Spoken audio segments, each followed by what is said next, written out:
पीले दांत वाली बहू। रंजना कभी ब्रश नहीं करती थी। उसे कितनी बार उसके माँ बाप ने डांटा, लेकिन उसका कोई असर उस पर होता ही नहीं था, जिस कारण से उसके दांत पीले पीले हो जाते हैं। शादी के बाद।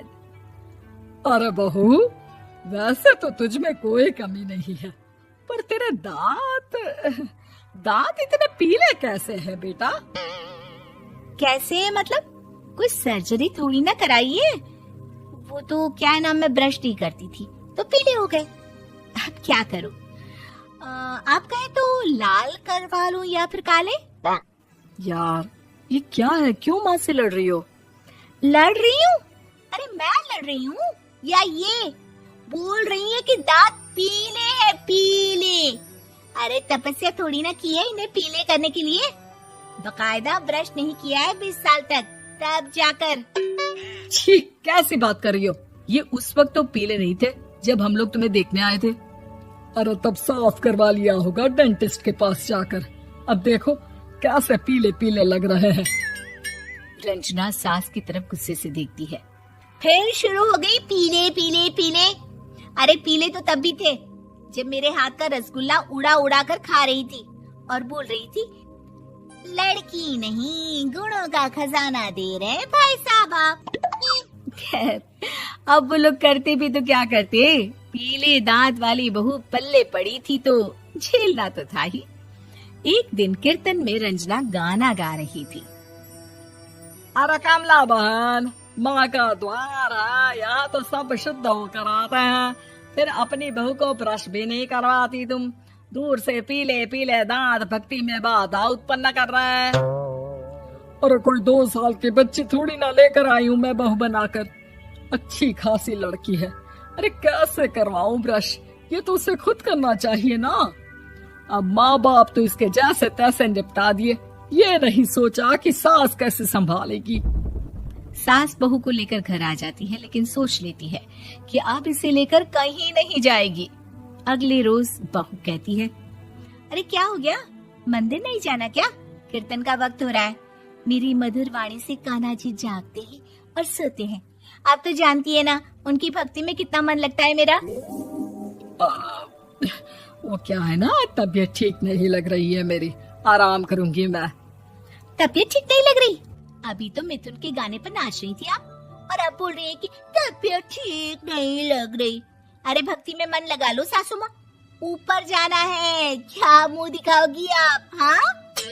सास को बहू की बात पर गुस्सा आ जाता है। मैं क्या मुंह दिखाऊंगी, इसकी चिंता तो ना कर, समझी? अपने मुंह की चिंता कर, जो ये पीले पीले दांत लेकर हर जगह पहुंच जाती है। पता है लोग कितना मजाक बनाते हैं। ना जी ना, मैं नहीं जाना कहीं तेरे साथ। तो ये बात है। कोई ना, मत जाओ, मैं अपने कमरे में ही बैठकर भक्ति कर लूंगी। ऊपर वाला दांत थोड़ी ना देखता है, मन देखता है, भावना देखता है। और अरे बस बस, तू सब कुछ दिखा, बस ये सफेद चमकदार दांत ना दिखाना किसी को, है? जा यहाँ से।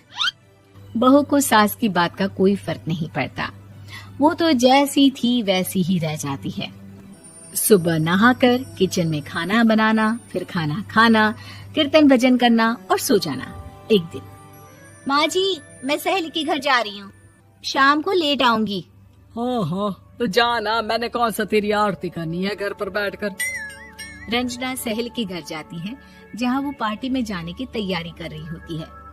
अरे शिखा, कहाँ जाने की तैयारी कर रही है? मैं गलत वक्त पर आ गई क्या? अरे नहीं यार, उल्टा सही वक्त पर आ गया। मैंने ये साड़ी और ज्वेलरी निकाली है यार, शाम को इनके ऑफिस की एक पार्टी में जाना है। बताना कैसा लग रहा है ये सब? नहीं यार, इस ड्रेस के साथ तो वो वाली ज्वेलरी अच्छी लगेगी। हाँ हाँ सही बोल रही है, मैंने ध्यान ही नहीं दिया। वैसे तो हमेशा से मस्त फैशन सेंस रखती है। तो बड़ा जाती होगी ना पति के साथ पार्टी में। रंजना कुछ नहीं बोलती, बस सोचती है कि यार काश ये बात सही हो जाती, पर मैं क्यों नहीं जाती पार्टी में? क्या इन लोगों की कोई पार्टी होती नहीं होगी?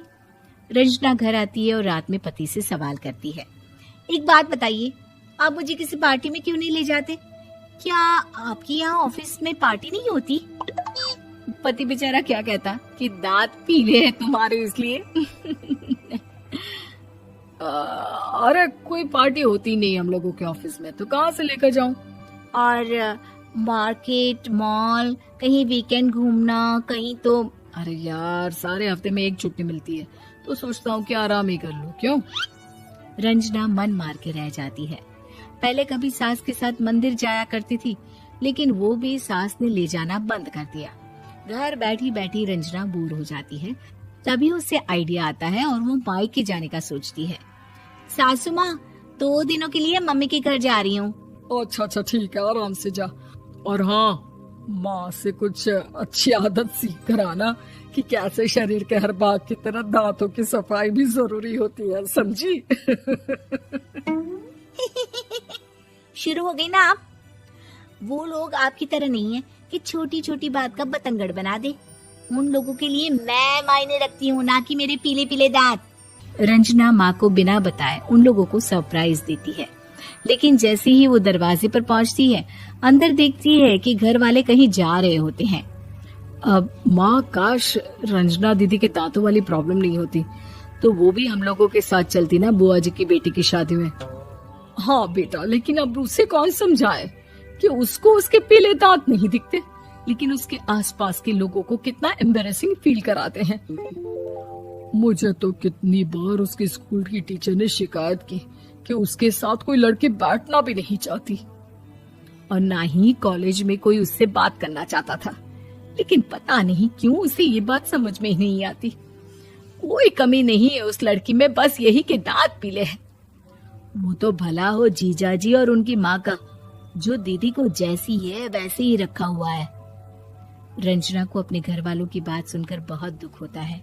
वो सोचती है कि वो क्या करे, लेकिन फिर वो सीधा डेंटिस्ट के पास जाती है, अपने दांत चमकाती है और कसम खाती है कि वो रोज ब्रश करेगी।